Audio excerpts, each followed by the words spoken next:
First of all, I must say that I'm truly impressed by your initiative and the fact that that your government had such a generous initiative. That's the National Institutes of Health Equivalent, right? That's how you're funded. NIH doesn't come close to that with this kind of initiative. And we really have to fight hard in the U.S. for research dollars and fertility preservation, even though there's a lot of lip service that goes into this. It's not a major target in their radar. I'm also impressed with all these acronyms you come up with. Ruby spoke Gypsy, right? That's how I try to, or other language, I don't know.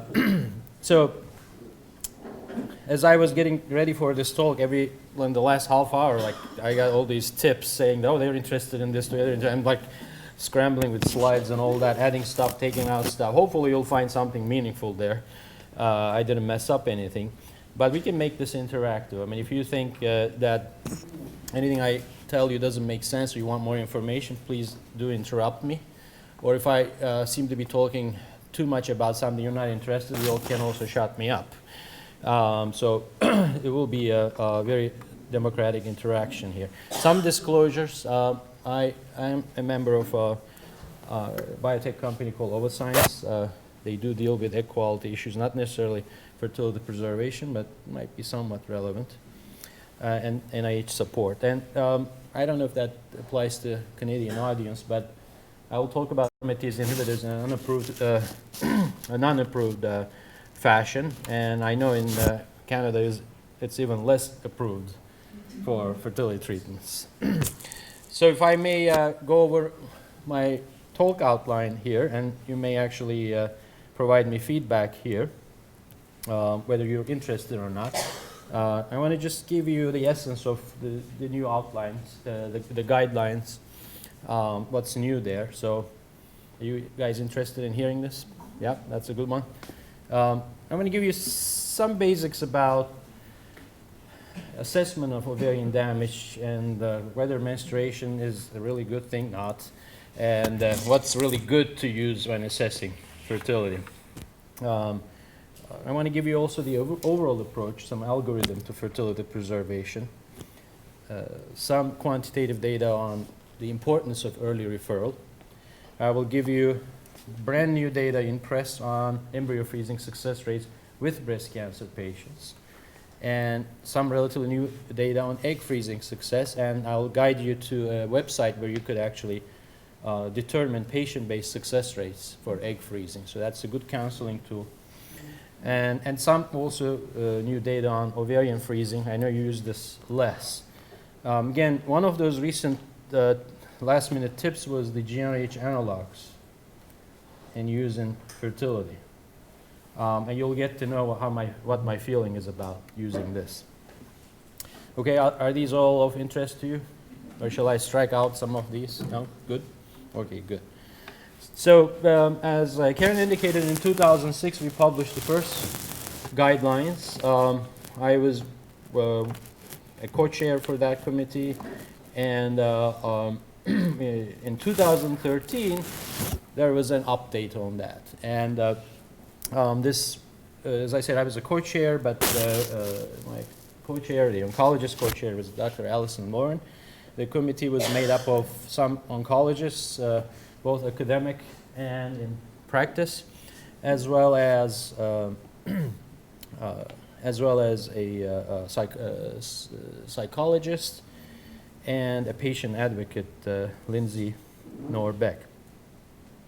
So what did these guidelines tell us different than 2006? First of all, I think we were pretty futuristic with 2006 guidelines, and when we looked at it in 2013, well, it's really not a major revision, but I think that the additions were still significant.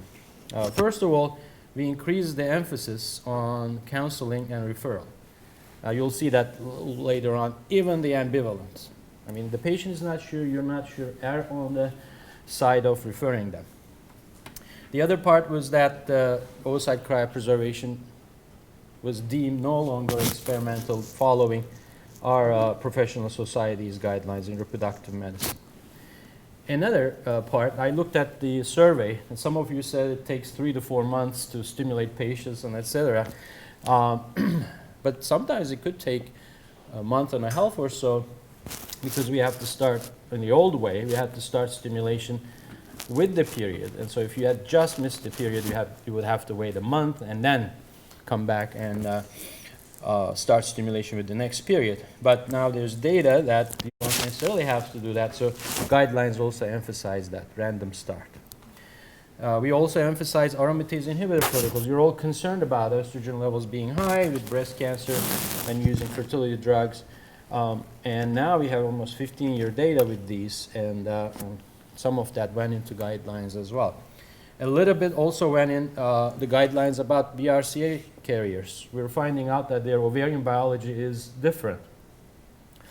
And so my talk will follow these new pieces of information in 2013 update. Now this is what I called fertility preservation pyramid.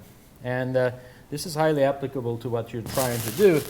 There are so many patients are at risk with chemotherapy and losing their fertility, yet a much smaller portion goes to fertility preservation counseling. And you have outlined in your questionnaire some of the reasons, but I think, and even a smaller portion goes into actual procedures.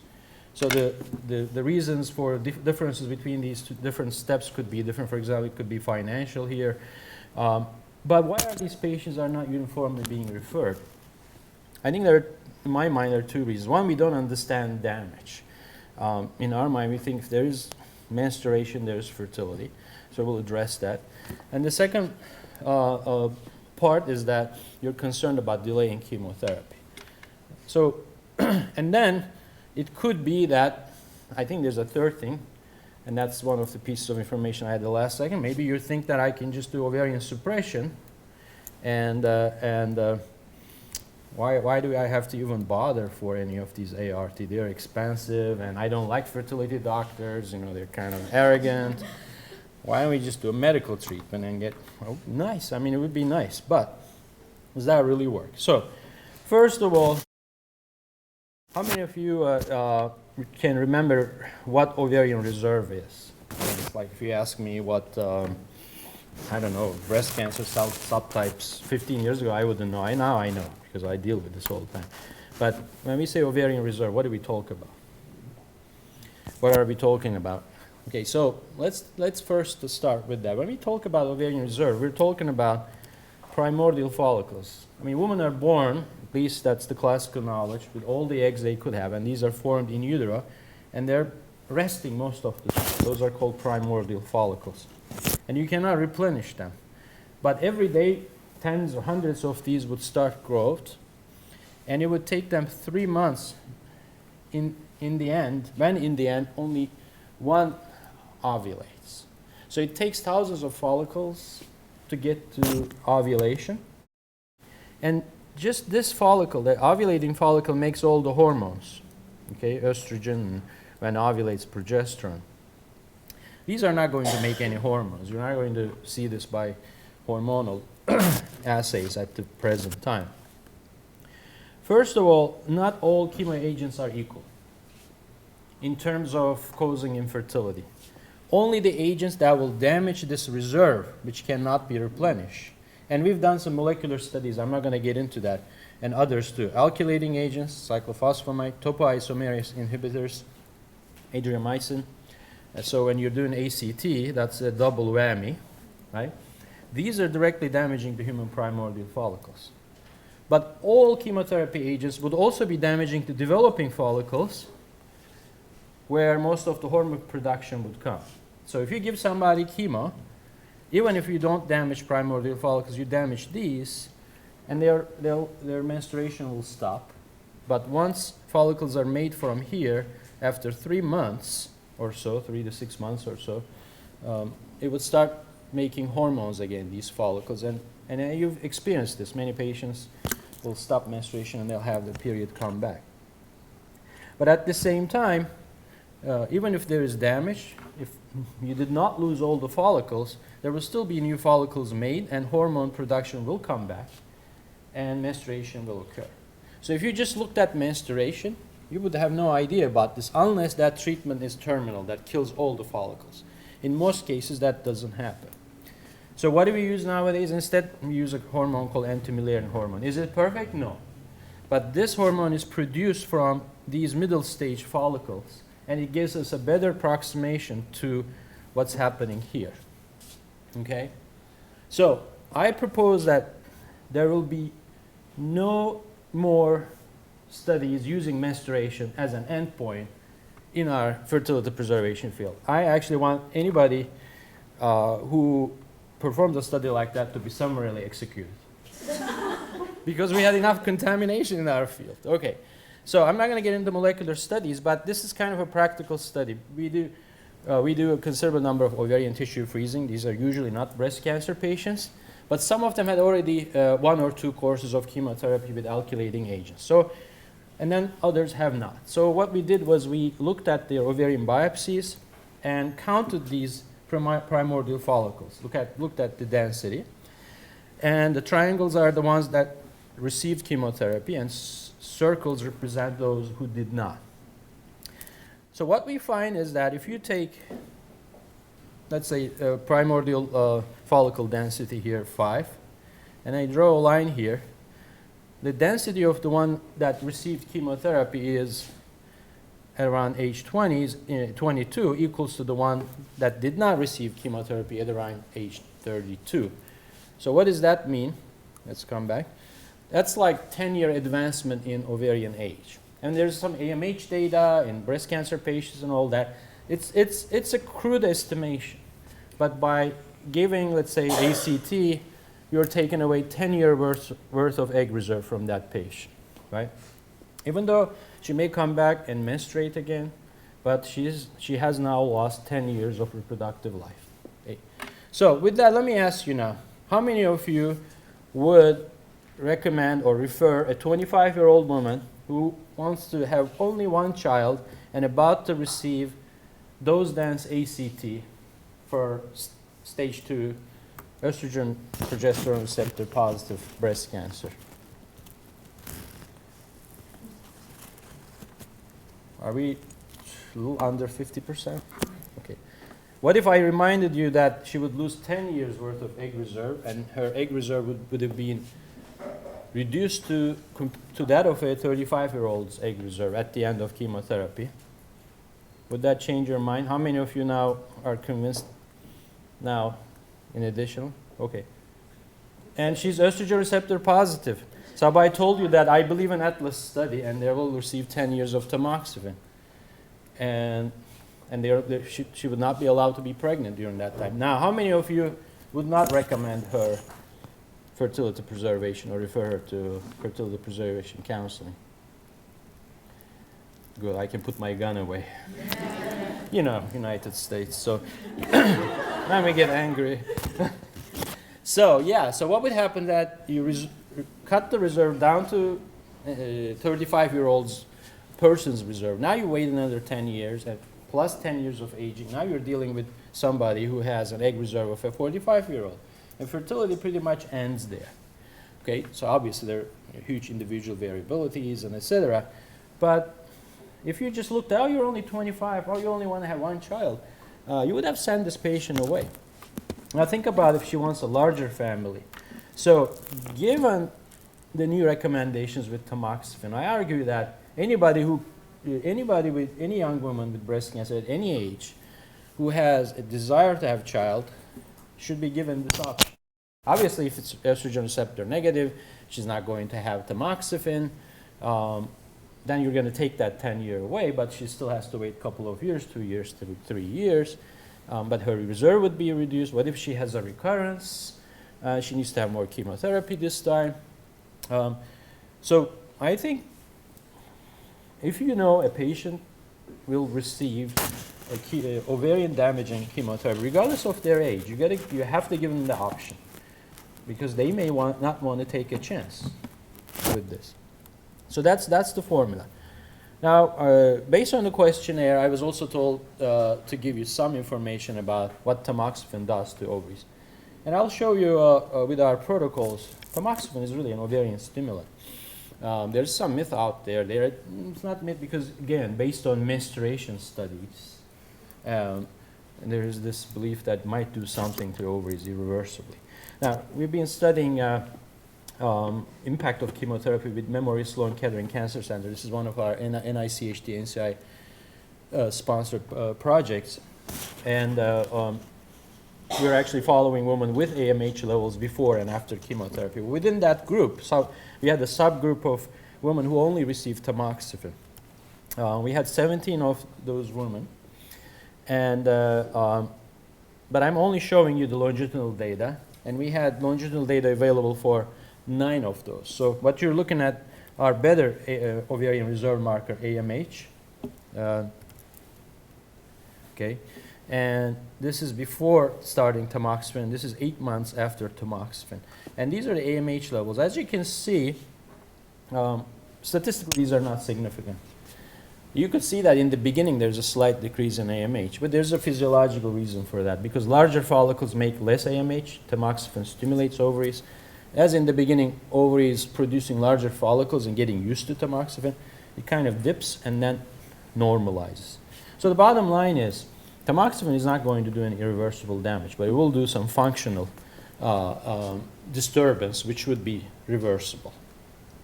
Okay. But the main issue here is delay, and obviously you don't want anybody to get pregnant while taking tamoxifen because it is teratogenic. So if you want to take one slide out of this talk and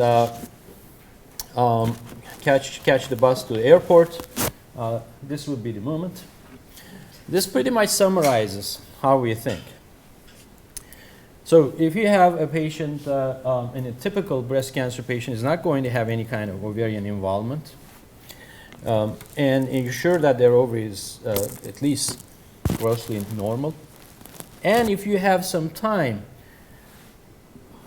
and with most breast cancer adjuvant chemotherapy situation, you do have time, 4 to 6 weeks, somewhere in that order. Then we try to push these patients into more established methods, which are embryo and off-site cryopreservation, right?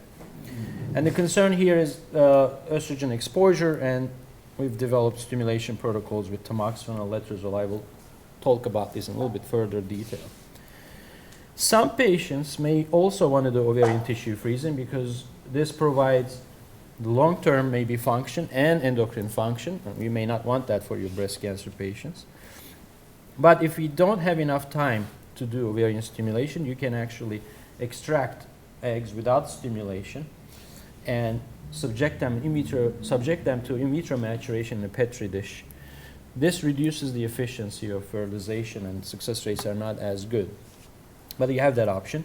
Or you can do ovarian cryopreservation, or both. You do not need ovarian stimulation for ovarian cryopreservation.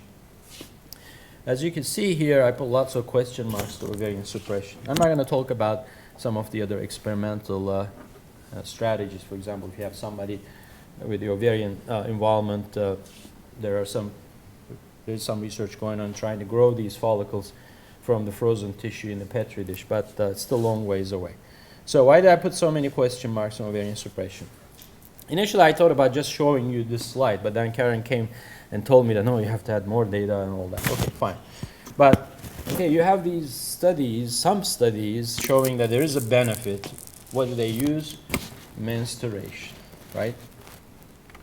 As I said, any study from now on, there shall be no studies using menstruation as a surrogate for fertility or else, okay? So there should be a ban, some kind of federal government ban on those studies. And I explain you the reason. This is like you're doing a breast cancer study. You're giving chemo, and you're trying to. Your outcome measure is you palpate the tumor, see if the tumor shrank, right? And that would be like using it as an outcome, using menstruation in our case. When you look at studies that actually use, there are very few, AMH, inhibin B, which is a less reliable marker, as outcome measures, they don't find difference. Okay? On top of that, I mean, Kevin Fox had done a short study and then had to terminate the study because they were doing ovarian suppression, and there were a bunch of pregnancies with anomalies, Down syndrome, etc. And there's the concern. When you give Lupron, you're actually, I showed you this diagram with all these primordials and developing follicles. You might actually be preserving these growing follicles, which are now DNA damaged from these chemo agents. You might be temporarily preserving them because you're kind of suspending them. Once you stop Lupron, okay, of course they will menstruate, but it's not going to last very long. And if they fertilize one of those eggs, it's not going to be great. So, and plus, we don't have really biological plausibility. These immature eggs, they don't have any hormonal receptors. They don't have FSH receptors, they don't have GnRH receptors. Who cares if you're suppressing them? I mean, in children, they don't have any hormonal, right? When you give GnRH analogs, you're making actually adults like children, hormonally speaking. If you give enough chemo to children, they do go in ovarian failure. So if you wanted to go into more details, especially this recent study published in the New England Journal of Medicine, we could do that. Shall I do that? Are you interested in my thoughts? Well, this particular study, originally powered for 416 patients, but in the middle of the study, they lost funding for the medication, so the study was actually cut in half. And in the end, they really had 69 and 66 in the standard, meaning no GnRH, and 66 in the GnRH analog suppression group. Benefit was at best marginal. You can see the confidence interval there. But what did they use? Again, endpoint, 6 months amenorrhea, menstruation. 6 months, what is the definition of menopause? Menopause, 1 year. I have no idea why they picked 6 months, because perhaps that worked better for whatever. I'll tell you one other problem when you use menstruation in these kind of studies. When you do an ovarian suppression study, there's no blinding, right? So you're telling the patient, you're the control group, you're not getting injections. You're the treatment group, you're getting injections. And then you're calling them up. You have any bleeding? Oh, yes. I mean, if you're in the GnRH analog group, and these studies never ask these patients, what kind of bleeding, how many days of bleeding, is it same pattern as the cycles you had? So if you knew that you got the treatment, and if you had some kind of bleeding, what are you going to do? You would be more likely to interpret this in the positive light, right? If you didn't receive that, you're more likely to interpret this in negative light. So as long as these are not blinded and placebo-controlled, this is very subjective, and these investigators never defined that, what constitutes a period. And this is their study diagram here. In the end, as I said, the study actually stopped at 257. But by the time the exclusions were done, we're talking about roughly 70 patients in each arm. Then as a secondary outcome, they looked at pregnancies. Okay, at first glance, wow, we have 113 attempting pregnancy. 113 in this group, 105. We had 12 achieved pregnancy and 22 achieved pregnancy in the Lupron group, or actually goserelin group, GnRH analog. So they simply divided this by this and divided this by this. But if you look at carefully, the woman actually attempting pregnancy was only 18 in this group and 25 in this group. And the other part is that if you look at the p-value of difference in percentage of women attempting pregnancy, you see the trend there, right? Again, what would you do? If you know that you have a medication that might preserve your fertility, you might actually be more likely to attempt pregnancy. So when you divide this number by this number, in other words, this number by this, in other words, use the woman attempting pregnancy, not the entire study population, as denominator. This is what you'll find. The p-value is actually about 0.2. Okay?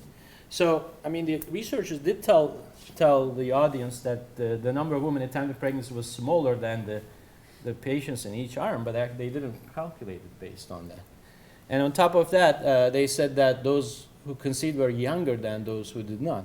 So this is a combination of women in the ovarian suppression group attempting more frequently, and perhaps few younger patients in there, and that's what we expect. And what they should have really done was to use anti-Müllerian hormone. They did do some hormonal measurements, but regardless of cycle day, FSH, estradiol, inhibin B, these all vary through menstruation. So this cannot be relied. I mean, there are many other points you can raise here, but the bottom line is this data cannot be used to justify ovarian suppression as a means of fertility preservation. And there are actually better studies out there. I'm just going to give you one study.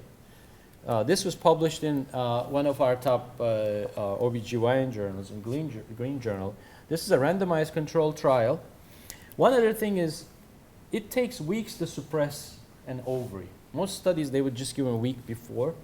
And these researchers actually randomized patients also based on the time from suppression to chemotherapy. So those who had suppression more than 2 weeks were in one group prior to chemotherapy, and those who were suppressed within 2 weeks were in another randomization group. So one received chemotherapy alone, and the other received ovarian suppression, and also in the other group. So it's about 100 patients, and they measured their AMH levels, and these were very similar groups. I'm not going to get into detail. Another useful marker in measuring ovarian reserve is what we call antral follicle counts, and they correlate well with AMH. If you take a patient and do ultrasound at the beginning of her cycle, you can count the small follicles in the ovaries. That correlates very well with AMH levels. And so here are the AMH levels for intervention and control groups, antral follicle numbers, very similar at baseline. 6 months post-chemo, similar. 12 months post-chemo, 18 months post-chemo, similar. For AMH, because AMH is an expensive assay, they only did baseline and 12 months. But the same thing, intervention, control, similar. 12 months, intervention, control, similar. There are 2 to 3 other studies like this. So the bottom line is, if you use the right markers and use the right denominators, this is what you're going to find. Unfortunately, negative studies don't catch the headlines, and they don't get published in the New England Journal of Medicine. So that's, I think, the problem we are facing. Now, does anybody have any question about this tirade that I've just given? No? Okay. Okay, importance of early referral. How do we know early referral is good? Because we quantify this. What we did was we looked at the timing of fertility preservation counseling in relationship to breast surgery. In the beginning, most of our patients were being referred to us after breast surgery because they were mostly referred by medical oncologists. So we looked to see how long it took for these patients who were referred after breast surgery to go into chemo after initial diagnosis versus those who were referred to us before breast surgery. So here, this is initial diagnosis, fertility preservation counseling, breast surgery, ovarian stimulation, oocyte retrieval, and chemotherapy. So those patients who were referred to us after breast surgery, it took them about 107, 108 days to get the chemo from initial diagnosis. But if they came to us before breast surgery, it took them about 84 to 89 days from initial diagnosis to chemo, depending whether they did 1 cycle or 2 cycles. So here's the second catch here. Those patients who were referred to us before breast surgery, we were able to do 2nd cycles on them, and yet still the delay was only about a few days longer than those who had 1 cycle. So here's a table showing the advantages of being referred pre-surgery. Those who were referred to us pre-breast surgery, about 25% were able to get a 2nd cycle, meaning that we froze 10 eggs from this cycle, and then we were able to do another and add another 10, 20, whatever there. So that obviously doubles their chances, theoretically speaking. So the bottom line is that it falls upon breast surgeons, really, or even people who make the initial diagnosis, maybe primary care, to send these patients as soon as possible. So we can, if that happens, then we can get them in without delay, and we can enable them to have even more eggs frozen. Okay. So, and that's why looking at these kind of evidence, ASCO recommendations emphasized it in the new update. It said, discuss fertility preservation with all patients of reproductive age. And if you're dealing with children and with parents or guardians of children and adolescents, if infertility is a potential risk of therapy. Refer patients who express an interest in fertility preservation, and even patients who are ambivalent. Don't make the decision for them. And let us deal with that part. Okay? And address fertility preservation as early as possible before treatment starts. In this case, time is money. Time is egg, embryo, whatever. So, in ASCO guidelines and in our professional guidelines, there are really two established fertility preservation methods, embryo and oocyte freezing. And I know that, again, from the questionnaire, your answers to success rates were all over the place. And I don't blame you on that because there are many factors that go in the success rates. But first of all, the safety issue. Right? Here's a diagram of how one of the standard stimulation protocols go. We first have to give them tons of follicle stimulating hormone over 10 to 12 days so that they can grow a larger number of follicles than in the natural cycle, and that will come with increased estrogen levels. And then we would do retrieval. Obviously, you're concerned about this. So to deal with this over the 15 years, we looked at two different strategies. One is tamoxifen. Yeah, tamoxifen was originally a fertility drug. As a matter of fact, originally it was a postcoital contraceptive. Initial studies tested it for that, but the pregnancy rates were about 100%, or the failure rate was about 100%. So they said, wow, there's something going on here. And they figured out that it was actually inducing ovulation, and Clomid became the ovulation induction drug. They were very related, as you know. And tamoxifen, then with the discovery of its effect on rat memory cancer, then eventually went in more like cancer direction. So it's not damaging, but it stimulates. Or why does it stimulate ovaries? It blocks the estrogen receptors in the brain as well, and if the brain doesn't see enough estrogen, it will make more FSH, and that's how it naturally stimulates. But if you take any of these patients, young patients who've been on tamoxifen for a while, and measure their estrogen levels, it will be in thousands, as if they're being stimulated. If you take a look at their ovaries, they will have all these cysts. Those are stimulated follicles. I have rescued many patients from GYN oncologists. They see a breast cancer patient in her 30s with cysts in the ovary. Alarm bells go off, right? They immediately know, oh, it's tamoxifen.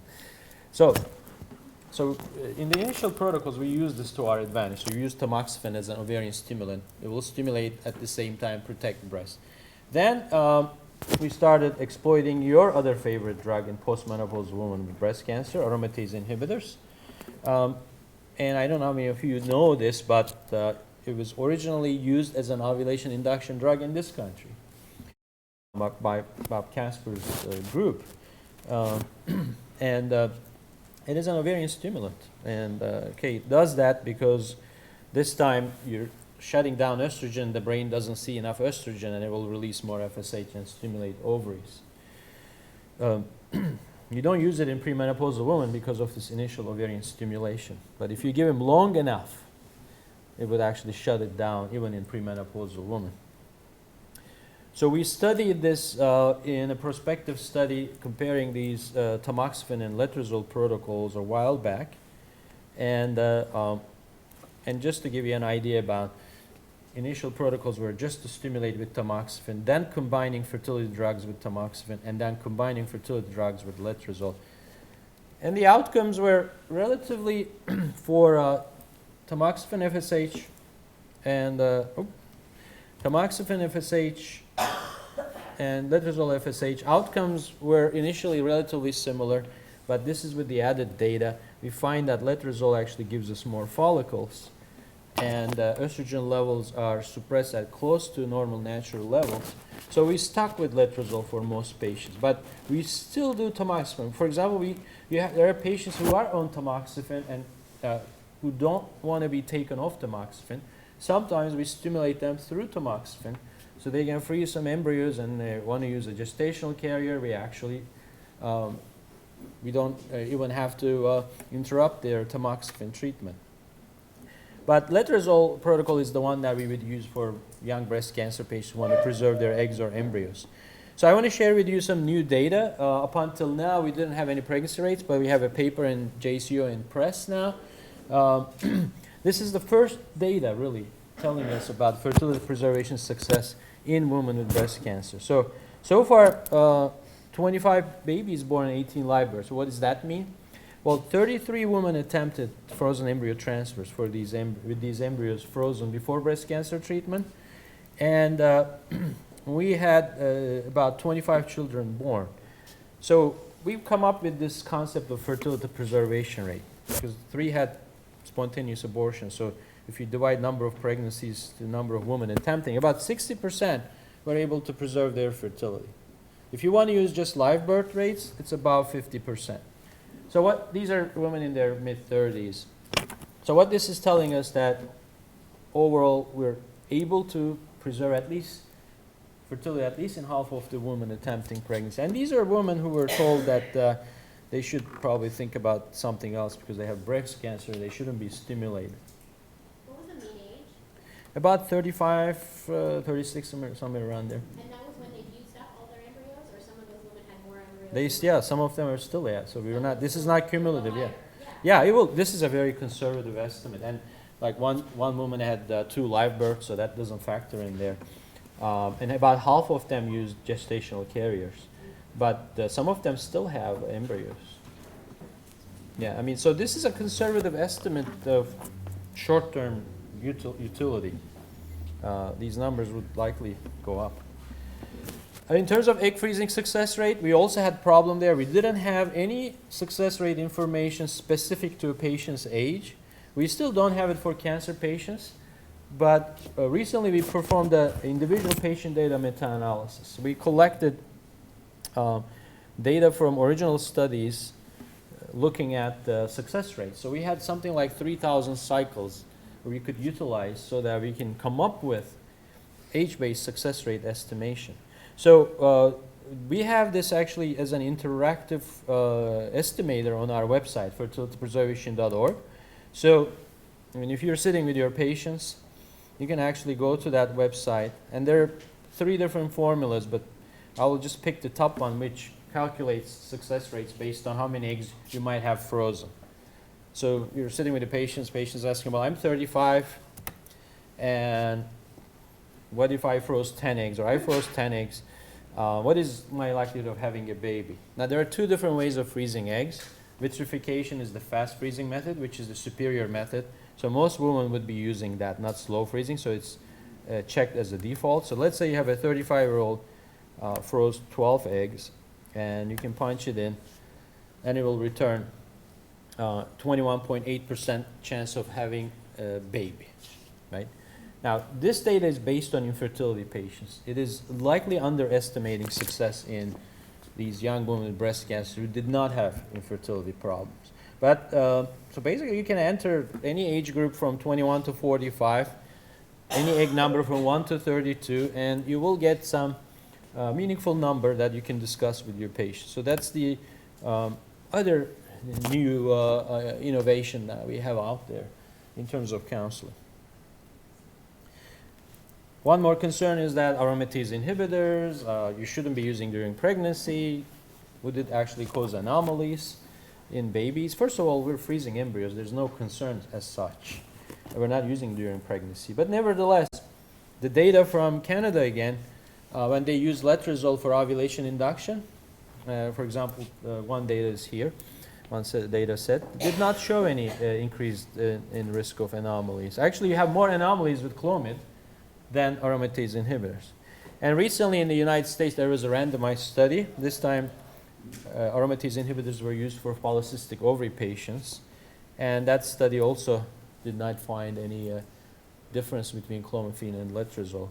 So I'm not concerned, we're not concerned about our use of aromatase inhibitors having any effect on egg or embryos. What about effect on cancer recurrence?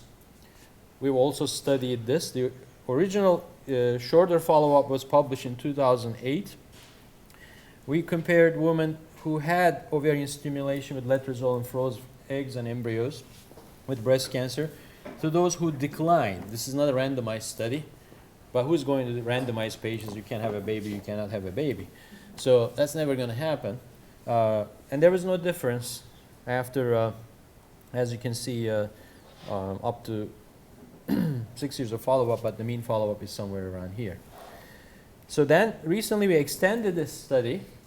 This is the longer follow-up. This will be a poster discussion at ASCO, this ASCO meeting. We also have a symposium there, and I will be facing off with Dr. Moore, the author of the GNH study. And if you're attending ASCO, it should be an interesting session. So we extended this follow-up study. This time we had 120 patients who had ovarian stimulation and 217 controls. And the mean follow-up was 4.9 years for treatment, 6.2 for controls.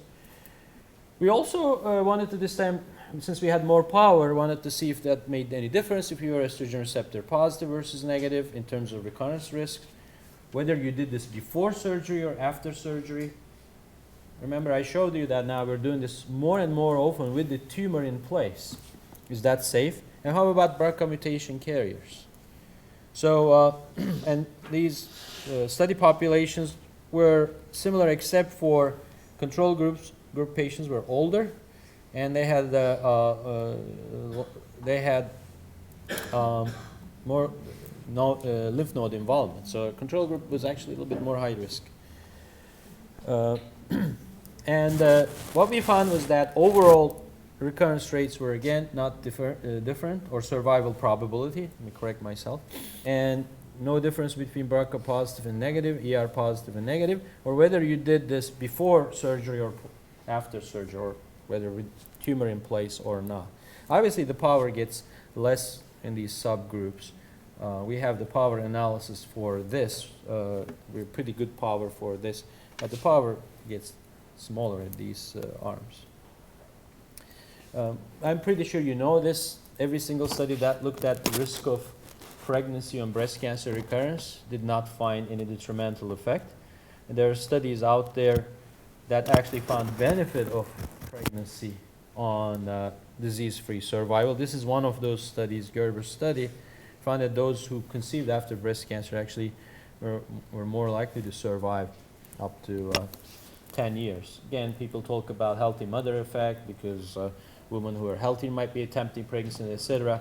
But nevertheless, we do not think that if you treat somebody properly and then if they attempt pregnancy, they're not at higher risk of recurrence. Of course, there's no perfect study. Again, you cannot randomize women to getting pregnant or not, or having a surrogate versus themselves carrying. And finally, I wanted to tell you about the random start.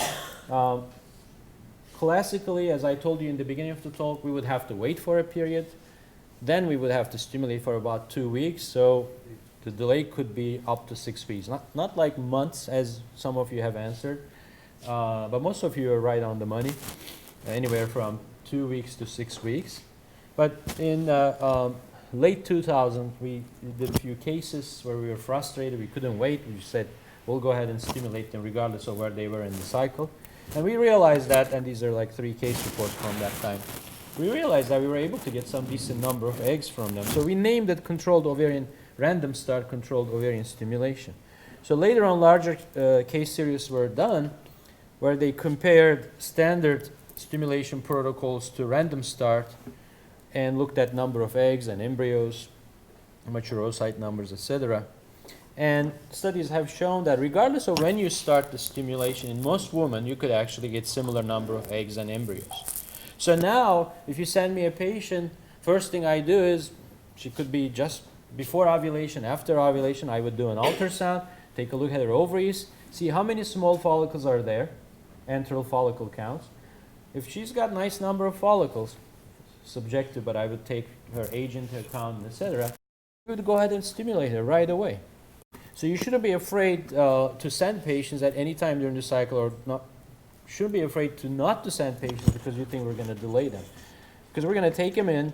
Under most circumstances, we can get them going pretty fast. Karen, I would think this is the same approach you have, right? Yeah, we do standard random start now. Yeah. So the delay is really 2 weeks from the time we start stimulation on average. That's what it is. And nowadays, we're actually using a trigger method. Instead of classical HCG, we can trigger then what's called, again, Lupron or Luprolite. These could generate natural surge but then suppress the ovary. And they will actually recover from this procedure faster. And you wouldn't have positive pregnancy tests, by the way. I know it drives you crazy before chemotherapy. So and that's basically the protocol now. They come in, we don't talk about cycle days, we're talking about stimulation days. We'll give them antagonists to shut down whatever ovulatory function that might be there. We'll use Lupron to trigger them without flaring up their follicles. And this way they will actually have a period sooner. If you wanted to stimulate them again, there will be a shorter period to next stimulation. So our flexibility has increased tremendously. We're dealing with a lot of women with BRCA mutations. I told you that there's a connection between BRCA function and reproduction. When we were first doing the aromatase inhibitor stimulation protocols, this is what we noticed. Women with especially BRCA1 mutations had fewer eggs retrieved than those who were BRCA mutation negative. And those who had especially BRCA1 mutation, and this shows the probability of having low response to stimulation, having less than 4 eggs.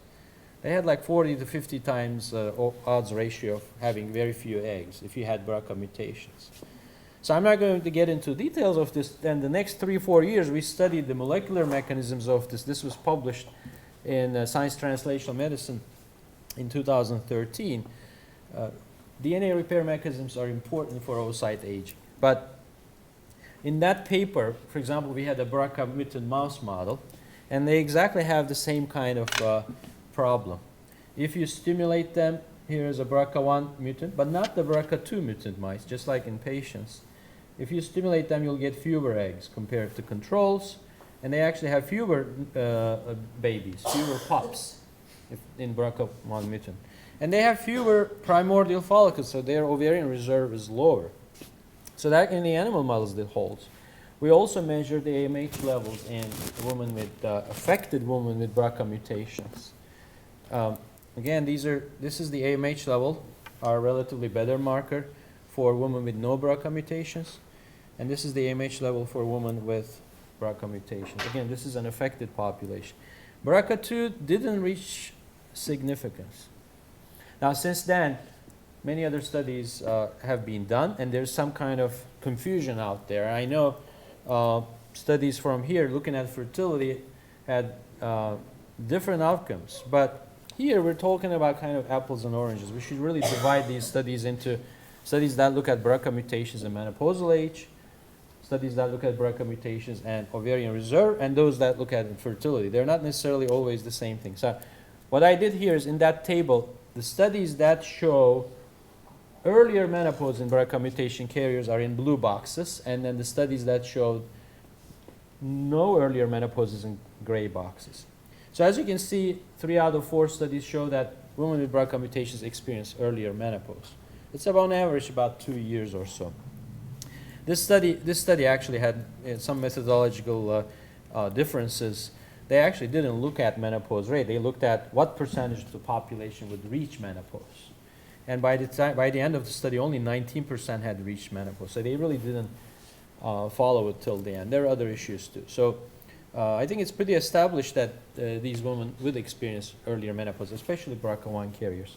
Studies that looked at oocyte yield, AMH levels, they all show that BRCA1, mostly BRCA1, will have reduced ovarian reserve. There's one study that actually counted primordial follicles from oophorectomy specimens. They also found reduced follicles. Again, there's another study. This is retrospective and an online journal study, and methodological issues. But again, you see that most of the studies are in the blue boxes. And how about fertility? Here you'll see that they're all in gray boxes. And so how do you explain this without getting into methodological issues? First of all, we have to remember that people get BRCA-related cancer not because of what happens to the mutated allele, which is not functioning, but what happens to the intact allele. So in our studies, we show that with age, the BRCA gene expression declines in the eggs. And this is what's happening. The intact allele is losing its function over time. That's why cancers happen later in life, right? And so this is, here again, I started my talk with a pyramid. I'm ending with a pyramid. I think this is what's happening. Those women who have the severest BRCA dysfunction, we eliminate them early on. We remove their ovaries. We're never going to test their fertility. Or they will have cancer, they will have chemo or ovarian cancer. They will also be eliminated. We'll never see their fertility. But by doing fertility preservation, sometimes we get some glimpse into it. That's how we pick this up. But most women left behind would be those with the least BRCA dysfunction, especially if you follow them all the way to menopause. They would have the slightest. So what this means is that you're not going to see problems with fertility in young women with BRCA mutations, most likely. But if they delay their childbearing past age 40 or so, that's the population you probably pick some difference. But my concern is this. If they already have lower egg reserve and they have deficient DNA repair, they may also be more sensitive to chemotherapy effects, or they may actually be more likely to lose their fertility. There's no perfect study looking at that.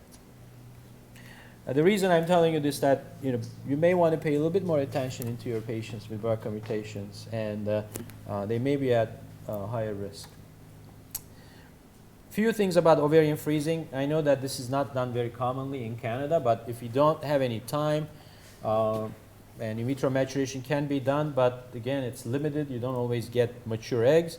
This requires a laparoscopic procedure, same-day procedure. You remove typically an ovary, and these ovarian cortical pieces are frozen. There are about 40 or so live births around the world.